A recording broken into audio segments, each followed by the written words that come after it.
Before we start, I'd like to acknowledge that we meet today on the lands of the Eora Nation, and I pay my respects on your behalf to their elders, both past and present.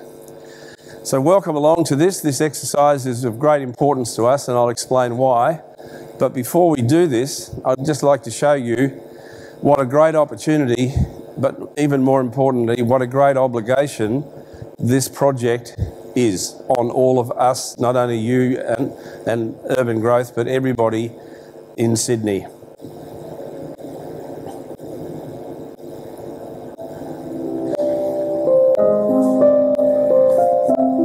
It's hard to believe that just 2 kilometres from Sydney's CBD, the Opera House and the Harbour Bridge, there are 80 hectares of prime waterfront land sitting largely underutilised and in some places derelict, together with 94 hectares of waterways.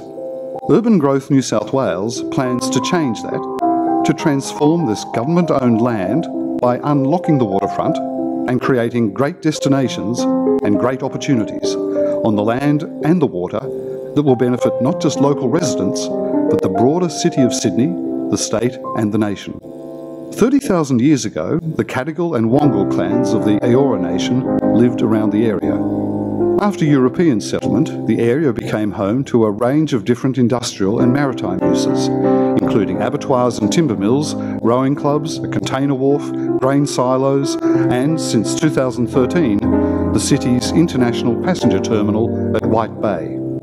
At the head of White Bay sits the heritage-listed White Bay Power Station, which was built by New South Wales Rail Commissioners between 1912 and 1917 to provide power for Sydney's growing rail network. The power station was decommissioned in 1983 and since then has sat abandoned and inaccessible behind locked gates. The transformation project is about making the site accessible and finding a new life for the power station that generates new jobs and opportunities, whether as a place for learning, for arts and culture, or for high-tech innovation and advanced manufacturing, or a raft of other possibilities.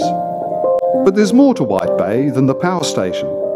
Named after John White, the naval surgeon aboard the First Fleet, it's been a container wharf, and the Glebe Island grain silos bear testimony to its history as a dry bulk cargo terminal. The transformation of the area is all about maximising the public good by unlocking waterfront land which has been inaccessible for years. Efficient and comprehensive transport and mobility in the area is also a priority, including dealing with the congestion on Victoria Road, which saps billions of dollars of productivity from Sydney and the nation. Adjacent to the old Rozelle rail yards lies Rozelle Bay. It has the potential to be a maritime playground of Sydney Harbour. We want to plan for the land and the water as a whole.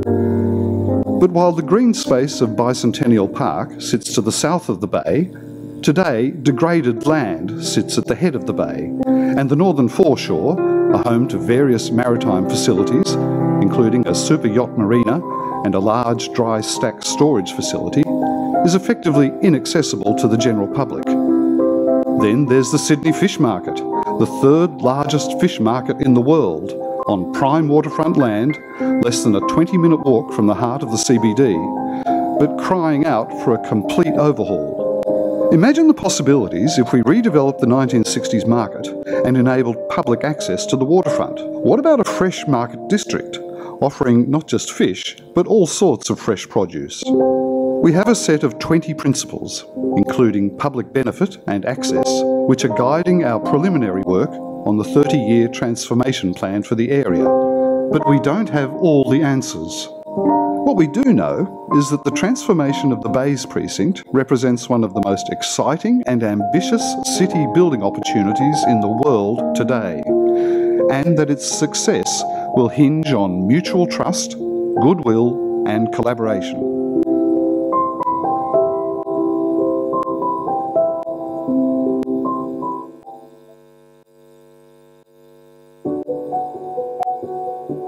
When you leave this space, you can learn about the journey so far, read about some similar international projects and the fascinating history of the area. Then it's your opportunity to explore the different destinations of the Bays Precinct, hear ideas and, most importantly, give your feedback.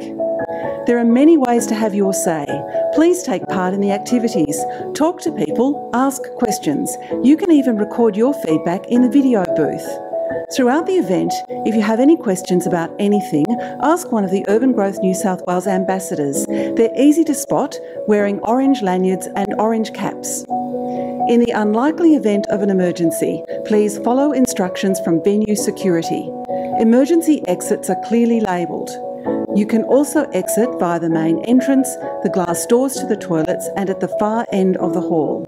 The emergency assembly areas are in the car park in front of the entrance and on the oval near the Alexandria Hotel. So let's get going. Remember, today is all about having your say and making sure the Bays Precinct transformation is something we can take pride in as individuals, as Sydney-siders and as a city.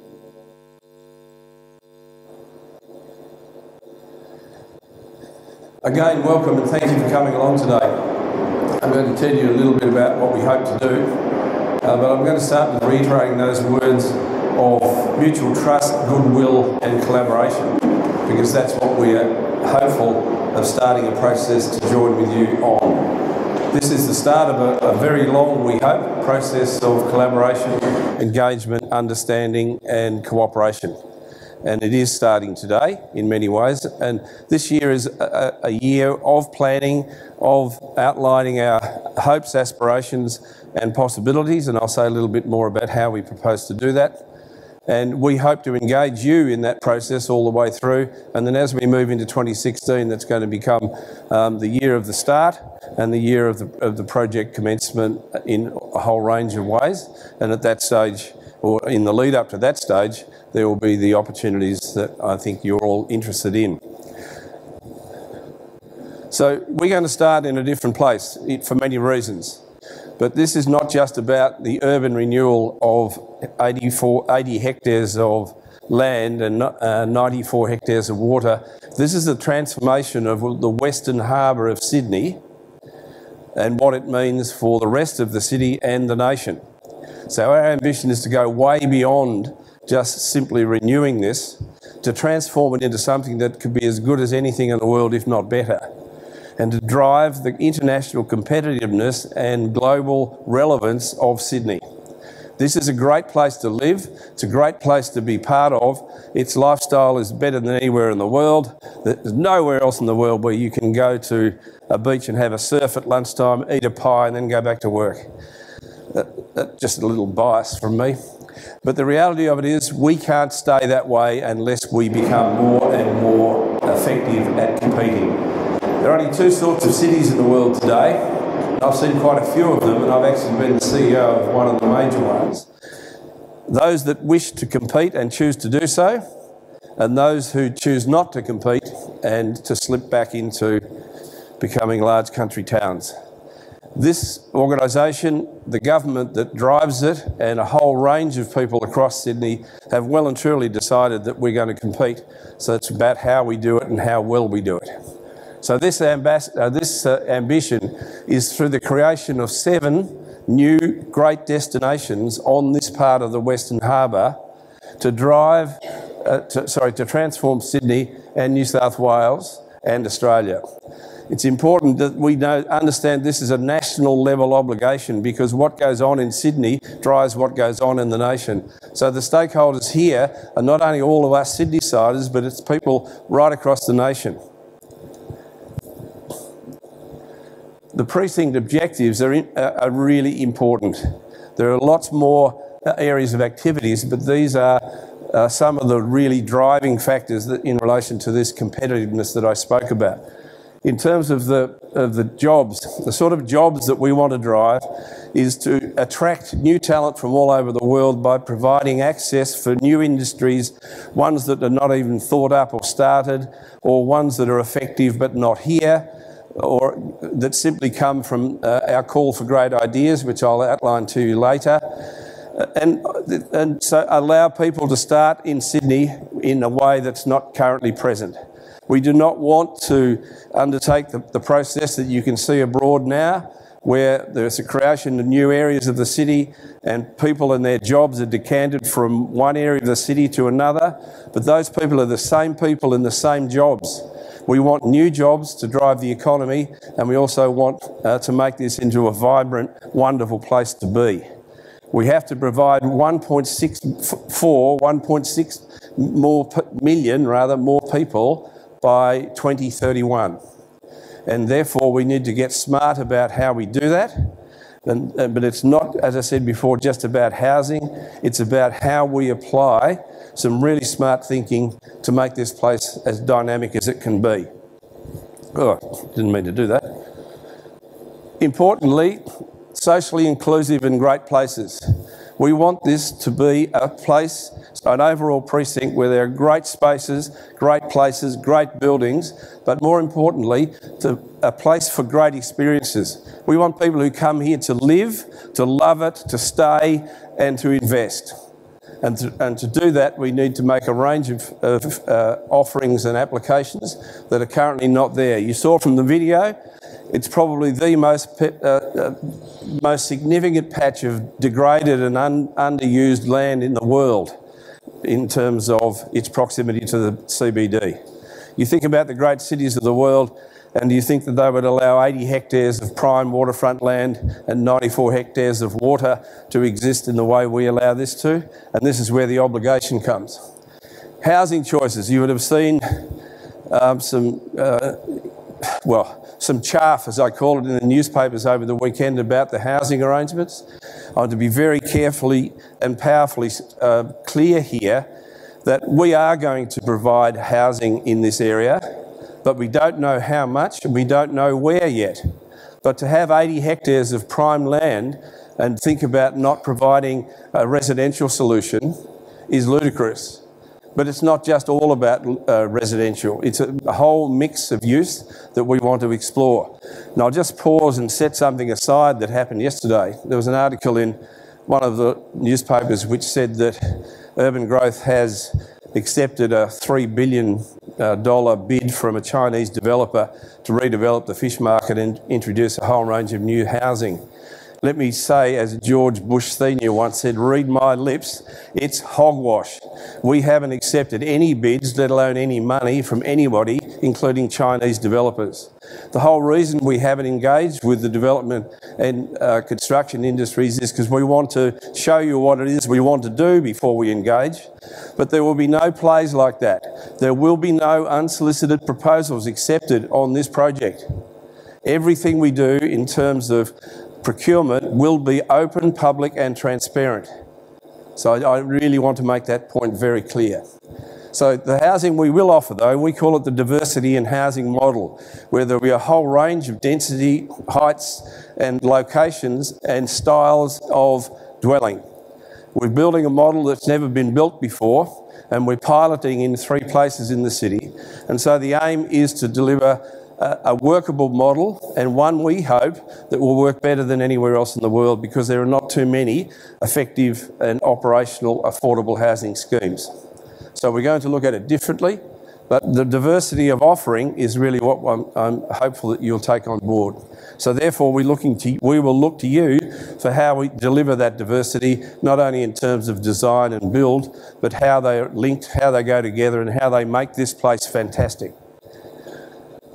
It's absolutely clear, as I heard an old bloke I met out in the country last week, he said, he's as blind as a welder's dog.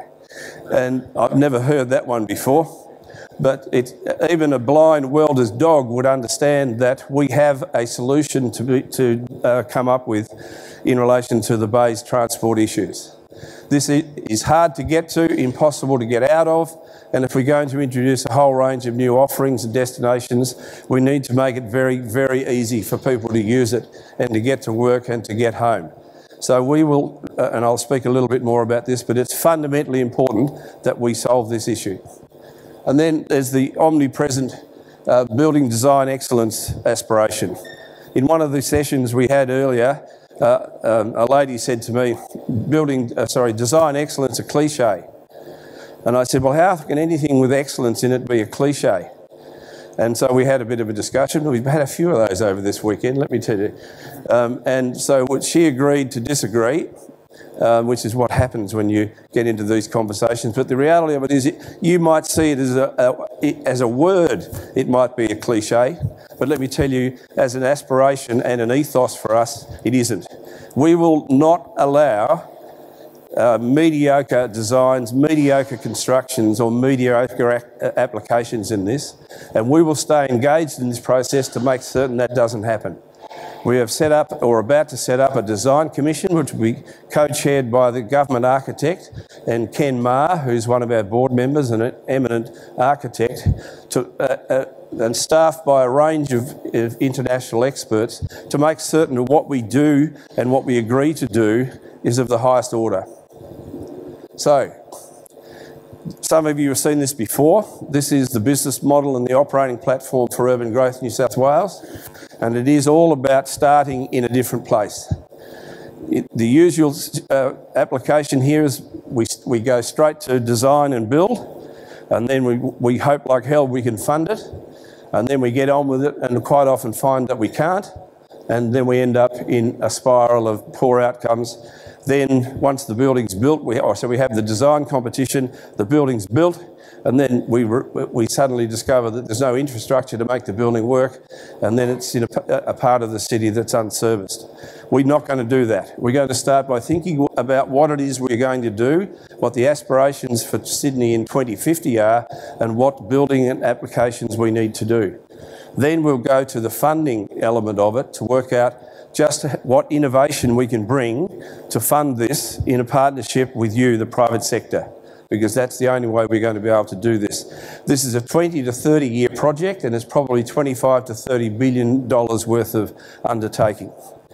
Then we get to the third element, which is the building element, but even then it's not just about building size, colour and location. It's about the integration of the land use and the infrastructure. And then the fourth element is living cities, which is pretty much the fourth element of the dynamic, where we look at, have we done what we wanted to do, or what do we need to do to move back to what we want? And then it becomes a dynamic. These things never finish. 20-year projects that never finish. They need to be rethought, reconfigured and restructured all the way through, and this is the model that we'll use to do that. I mentioned a little before about how important it is to have great public spaces and great places, and we are committed to this. What we want to do, though, is to have a diversity of them, a range of them, and so that when you go across the 7 destinations that Simon Padgett will talk about, you have different experiences and different things to do.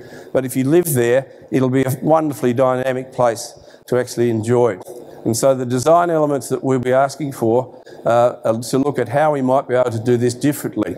We want to see it as different, and we want you to help us make it different. Now, transport, I mentioned before, fundamentally important, and we have got commitment from the government in terms of doing this and doing it well. We have got a partnership led by Transport for New South Wales with Urban Growth and Roads and Maritime Services to deliver a thing called the Bays Precinct Transport and Mobility Plan by this time next year. Then, when that plan's abroad and we take it to government for approval, we will then structure this so that that is a constant function right across the 20 years. It's a long-term structure and it'll be a long-term application of the transport needs, but it's very, very important that we get started, but we know what we need to do. There's also a whole range of elements on it. We're going to upgrade the importance of being able to walk and to bike and to actually introduce new things. Ferries is omnipresent. Everybody who tells us what we should do tells us we should bring ferries in. Ferries is not a mass transit solution, but it is part of a mass transit solution. But the other elements of rail, light rail, and better roads, better buses, all of those things need to be factored in. Importantly, we want this whole area to become an exemplar of how we should go about building this city. Part of being internationally competitive is to be resilient, not only in terms of environmental resilience, but financial resilience and in terms of the people who live here. We also want to be an exemplar of how we create energy and use waste.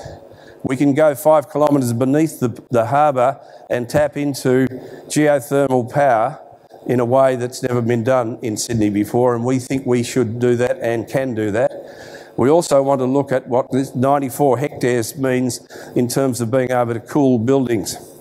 And also we want to be able to develop energy to the extent where perhaps we can export power to other parts of the city. We also want to look at how we can become a world exemplar in the use of waste and the removal of waste and recycling of it. There's a whole range of things go with that, but we're committed to turning this into a much, much healthier place and a wonderful place to recreate, and so you can get in the water and do that as well. So, how are we going to go about all of this will be explained to you by Simon Paget and Julian Frecklington. They'll deal with the elements of our proposition to redevelop areas and introduce new areas and create spaces. And Julian will deal with the industry, areas of interest to you in the industry. And then we'll go to Q&A. But before I turn the lectern over, I want to talk about this. I mentioned that there will be no unsolicited proposals in the way we'll go about the procurement here. And instead of that, we have this process that will be launched formally next week. It's called the Call for Great Ideas, and we want to hear from you what your great ideas are all about. You can see on the slide the process for it. You've got a brochure about it, and it will be on our website on Friday of next week. And over the next 5 weeks, we're calling for great ideas.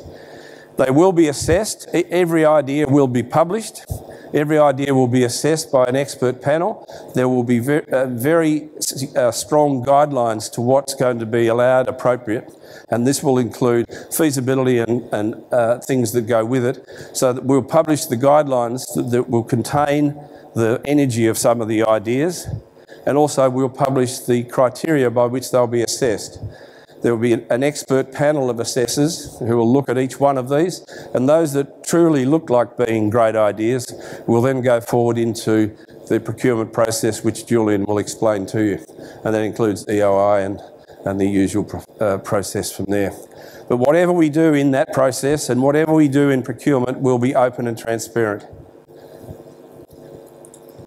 I mentioned to you about this for several reasons, but I want to say one thing about it. We've had the first session of the industry briefings this morning, and I need to tell you that there are 29 of these sessions across the 4.5 days of this undertaking. You're 28, and Christ, I'm hoping we get to 29 real quick. But in serious terms, the reason that we want to do this is that you are so important. You are by far the most expansive briefings that we're doing, because we need you as partners as we move down what Simon's going to reveal to you. But in relation to this, the feedback we had this morning from some quarters in the first leadership forum was, well, why should we give you our intellectual property? Let me just clarify, I'm not after your intellectual property. I don't want the design, I don't want the funding platform, I just want the ideas. And I extend this to you in the warmest and most simple way. If you've got great ideas, the only way you'll get the idea into the frame is this way. No unsolicited proposal, and so you've got to go the public route. But your IP, your idea, if it becomes a great idea, will become part of the mix, but it will be a public mix. So I'll call on Simon now to tell us about the projects themselves. Good morning, everyone, and welcome. So, as David and the video mentioned, we have 80 hectares of land surrounding the bays. It's not 80 hectares of vacant land. It's 80 hectares of land that's currently being used. It's all being used under lease arrangements at this point in time. Those leases could be short-term leases, and we've got some tenants sitting here at the moment, right? Or it could be a long-term lease, up to 50 years. So when you think about big jobs like this, what we've tried to do is think about it from the point of view of how would we break up a big job, okay? So we've created 7 different destinations, and we're starting to change our terminology within our business from the Bays project and the Bays precinct into the destinations that I'm going to give you a bit of an overview of at the moment. Most of the land is actually owned by the government, the vast majority of it. From the point of view of the government ownership of that, what we entered into in the middle of last year was a collaboration agreement with 8 other government agencies, all the key agencies that are critical to the implementation of these projects. So we entered into that arrangement, and we've been working with those government agencies to be able to come up with the appropriate plan of attack. And as David alluded to earlier, 2015, from our point of view, is throwing up a series of ideas, engaging with groups such as yourself, engaging with the community, engaging with councils, engaging with all the key stakeholders, getting all those thoughts back to us so we can digest them, align ourselves with regard to both the industry and our agency brothers and sisters to come up with the plan of attack to be able to roll the projects out from early next year. Okay? So, I'll give you a bit of an overview of some of the destinations. I thought I'd just start with 5, 6 and 7 off this screen. They are the longer term projects. So number 7 is Glebe Island. Glebe Island's been around for a long time. It's sitting there being functionally used as an exhibition space. As Chris Johnson mentioned at the prior session, he's done some work to be able to determine what you could do and the port activities, etc. in that area, and could you fast track the development of Glebe Island. From our perspective, what we're doing is it's a deep water port. It has a very important role together with White Bay to be able to service Sydney's port requirements, and there are 9 berths there. In parallel with that activity, ourselves, UrbanGrowth, RMS and ports have undertaken a working harbour study to be able to determine what would be the longer term potential for port activities in Sydney. Now that's going to take a long time for us to be able to work our way through. So we have identified that project as destination number 7, a project that has a timeline that potentially won't start until 2022. Okay, so then working back to destination number 6, which also has a timeline of 2022. Destination number 6 is Rozelle Rail Yards. Now, if you had have asked me that question 12 months ago, I probably would have said Rozelle Rail Yards was destination number 1. It's sitting there, it's vacant. The only impost on that area at this point in time is the light rail stabling facilities that go in from on the eastern side of Catherine Street.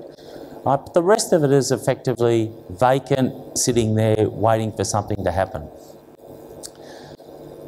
Along comes WestConnex. So all of us are aware of various announcements that have come through from WestConnex in November last year.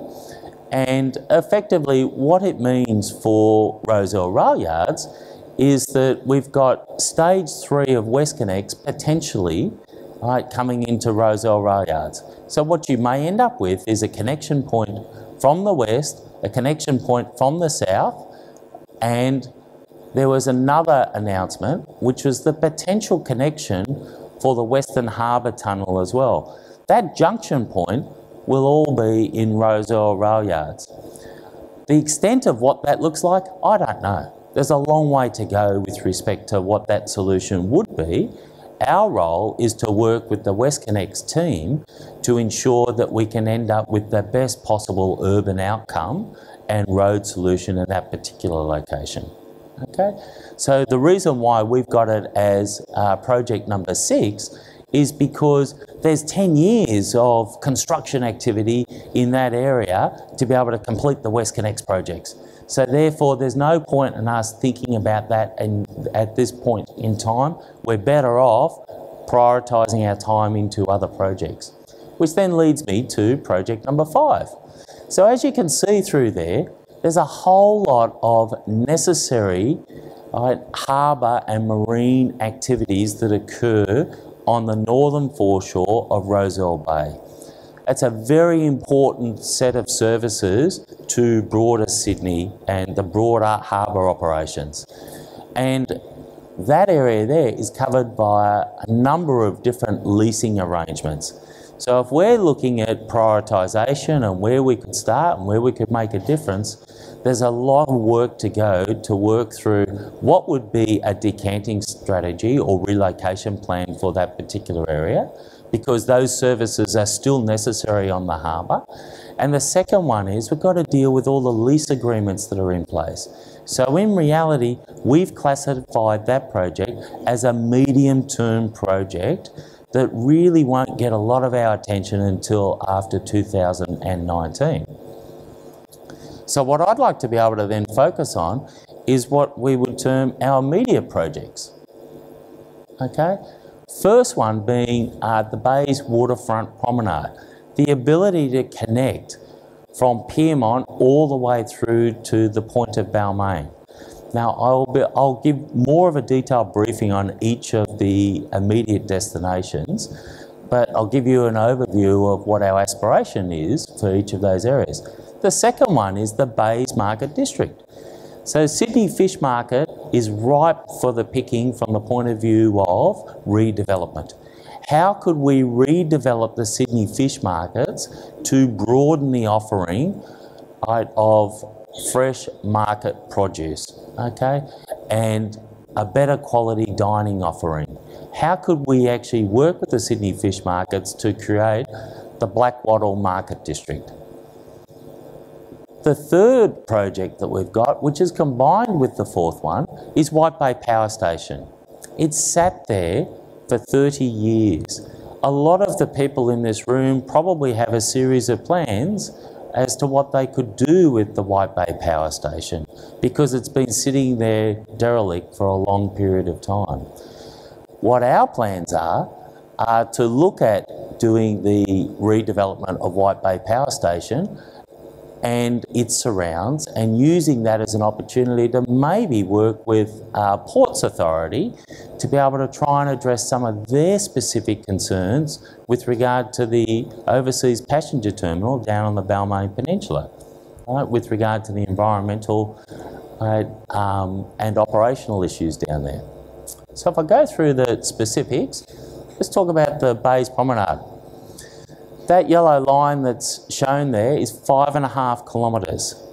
The logistics of opening up the promenade, right, or the waterfront for public access, right, through all the miscellaneous tenancies and agreements that are in place is very, very hard. We tried to do it on the 12th of April and we did it very successfully in our Discovery Open Day. We had 25,000 people arrive that day, and people were able to see parts of Sydney Harbour through here, right, that they'd never seen before. This is all public and already open, but they'd never seen these areas. And in particular, when you stand in front of White Bay Power Station, you get a completely different perspective of the quality of that asset. Okay? So, over the 20 to 30 years of the project, there will be a public promenade. It will be completed in parallel with adjoining development activities. Some parts of it may be accelerated. But what we've decided to do is choose an element of it where we can get underway as quickly as we can. And the element that we chose was to complete the missing link between effectively Glebe Island Bridge there, right, all the way through to the Glebe Walk that finishes just there, just adjacent to where the school is at the moment. And the solution for that could be a combination of floating walkways, improved pedestrian access around some of those areas. There'll be short-term wins that we'll try and implement immediately over the next 6 to 12 months, and there'll be a longer-term plan which will align with redevelopment activities which will abut where the new promenade's going to go. But it's an early opportunity for us to be able to deliver a really good public project day one. Somebody asked me the question in the previous forum as well about the economic benefit of doing a public walkway before you do anything else. And the economic benefit is linked to the redevelopment opportunities that will be delivered in parallel with the creation of the new promenade. Okay, so a promenade by itself may not add a huge amount of specific economic benefit, but the place creation and the value add to the adjoining areas will be significant, and the uplift in value needs to be holistically looked at. So if I look at destination number 2 from our perspective is the Sydney fish markets. So what works for the Sydney fish markets at the moment? You heard in the video, 3rd most popular fish markets in the world. Right? 95% of the fish sold in this place comes in via semi-trailers through that entry there. 5% comes in through the fishing fleet. Okay. What people love about the Sydney fish markets is the authenticity, albeit that they're in an adaptively reused printing facility from Fairfax. What people love is the fact that people are walking around there and with either forklifts or trolleys full of fish and ice, and they're moving from wholesale into the retail outlets through there. And people feel that freshness of the seafood when they're actually there.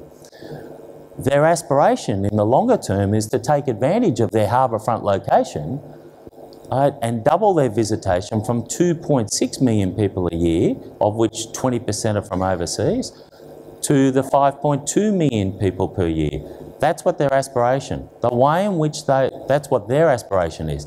The only way in which they're going to be able to deliver that is that they're going to have to create a facility which physically is going to attract more people, so it's actually going to be a great place to want to go to. And the second aspect of that is to broaden their offering, broaden out the dining offering that they've actually got there, broaden out the fresh produce offering that they've actually got there. A way in which they could potentially do that is to take advantage of the waterfront areas that we've got through here. So at this point in time, we've got the charter boat industry, critical. It's not going to go away, necessary for the operation of the harbour. How do we actually put them in a location where we still get to take advantage of the service that they actually have there, but we actually get to take better advantage from a public point of view of the quality of those wharves that are there. Now the batching plant that's there as well, it was located historically because of the cement that used to come in through Glebe Island Bridge. That doesn't come in anymore. There's no need to have a wharf location. So from our point of view, how do we actually potentially relocate the batching plant and be able to take more advantage of that waterfront destination? The other opportunities that exist there in the bottom end of Wentworth Park, how could we better connect the green into the waterfront? Because at this point in time, there's just a very large barrier through there, and Bridge Street, by its very nature, is also a barrier. So how do we think differently about what may or may not occur with respect to Bridge Street? And over the weekend, we've had some wonderful ideas come from the community about how to deal with Bridge Street, and they see the worth of the connectivity of that space. Okay? So that's the Bays Market District. If we move further along, destination number 3, White Bay Power Station. White Bay Power Station provides the dumbbell for the first 2 major projects that could be launched within the Bays Precinct. One being the Sydney Fish Market redevelopment into the Bays Market District, the second one being White Bay Power Station. So, We're sitting at the moment in the Loco Sheds, which is part of Australian Technology Park. I did a bit of research on this place. In 2000, Australian Technology Park was opened. So in 1995, somebody would have been presenting to experts such as yourselves about the potential for this area and what could happen. And then somebody, through either a great ideas process or some fantastic market research, came up with the concept of a technology park. That technology park has been rolled out tremendously successful over the last 15 years. It's essentially an incubator for the surrounding businesses. It has about 100 tenancies here. It has 4 universities. It's a wonderful place, and the City of Sydney, in all the discussions we have with the City of Sydney, they are desperate to maintain the value of this facility. And we're saying that it's generated its spot in the limelight, it's created momentum. The southern part of the city is the greatest growth of new jobs, not relocated jobs, but new jobs within the CBD is coming from around this area. So, moving ahead to where I'm sitting here today, could White Bay Power Station be the new ATP? Could it be the new incubator of knowledge-intensive jobs? Could it have university linkages? What are the potential things that could come through from the point of view of a redeveloped White Bay Power Station? The other aspect of White Bay Power Station is, as I mentioned in the prior slide, is there potential for undertaking redevelopment activity here which could better service and connect to the current cruise terminal and help address some of the issues that they've actually got at the cruise terminal? That's something that we're exploring in partnership with ports to be able to help potentially address the concerns that they've got there. The only other point I wanted to raise, I mentioned it when we talked about our open day. The area and forecourt directly in front of the White Bay Power Station has huge potential for us to be able to create a fantastic place to get people to meet and value the experience of urban transformation in this particular location. It's a huge forecourt area with,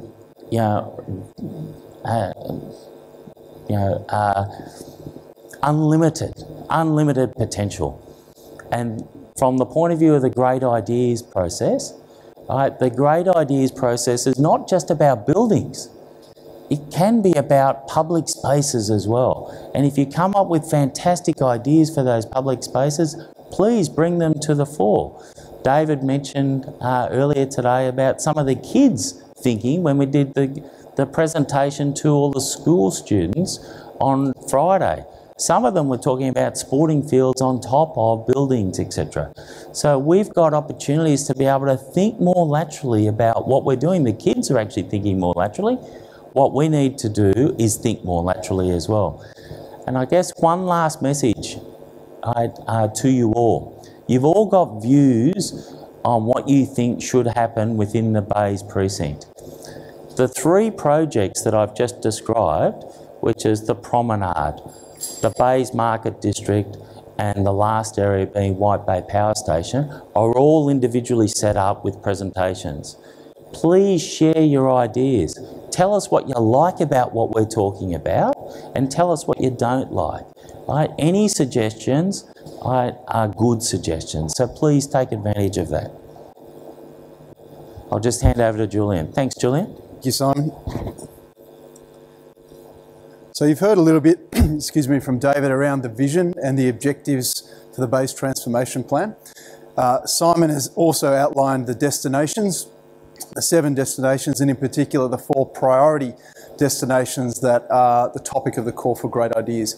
What I want to talk about a little bit today is to clarify what it is we're hoping to achieve and outline the process by which we see government involvement transitioning and engaging with industry for the industry delivery, and how we're going to partner and how we're going to share risk on that process.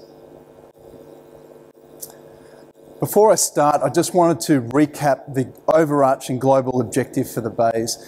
And really it's about how do we make Sydney a globally competitive Sydney going forward.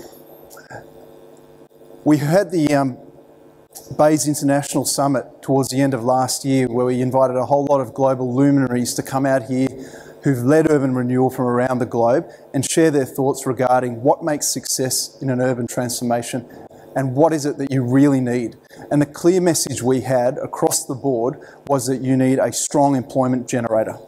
You need a strong employment generator within an urban transformation precinct to create the catalyst for people to actually go there on a daily basis, around which you can then build the community, the active open space, and anchor it with that globally competitive employment generator. So we've done a fair bit of work with those luminaries and then continued the collaboration going forward, particularly with 4 people: Thomas McKnight from the New York Economic Development Corporation, Joe Berridge from the University of Toronto, John Campbell, who's leading the Toronto waterfront redevelopment, and also Donald Hislop from the Tate. We've also been doing a lot of work with McKinsey to help identify what are the types of industries that we would look at most favourably going forward in the Bays precinct to help Australia move from a mining economy to a knowledge economy that's going to set up this destination as a place for jobs and talent going forward. And this is part of the matrix that we've developed to help shape some of our thinking that will inform the way in which we look at the call for great ideas and the way in which we ultimately will look at future procurement processes beyond the call for great ideas. What we need to do here is to attract and retain talent in Australia. Sydney in particular is known globally as a great destination to come as a tourist, a great destination to live. It's got a magnificent open space harbour. It's got an iconic CBD precinct, and it does business and financial services really well. I challenge you to imagine what more could it actually be? How could we create a differentiated cluster that allows Sydney to compete globally on a new scale in emerging industries? The Bays precinct is close to the city, but it is still 2 kilometres from the city. It does need that transport connectivity, but it also needs to be differentiated. It's not going to succeed if we're simply decanting CBD and trying to get people 2 k's out into this emerging precinct. It needs its own life, and it needs to be on the right side of disruptive technology on the right-hand side. It needs to be playing to our skills and capabilities, and ideally it needs to be attracting industries that are playing towards Australia's future comparative advantages. So I credit and thank Charlie Taylor at McKinsey for his thinking in terms of this, but where we see, I guess, genuine value being added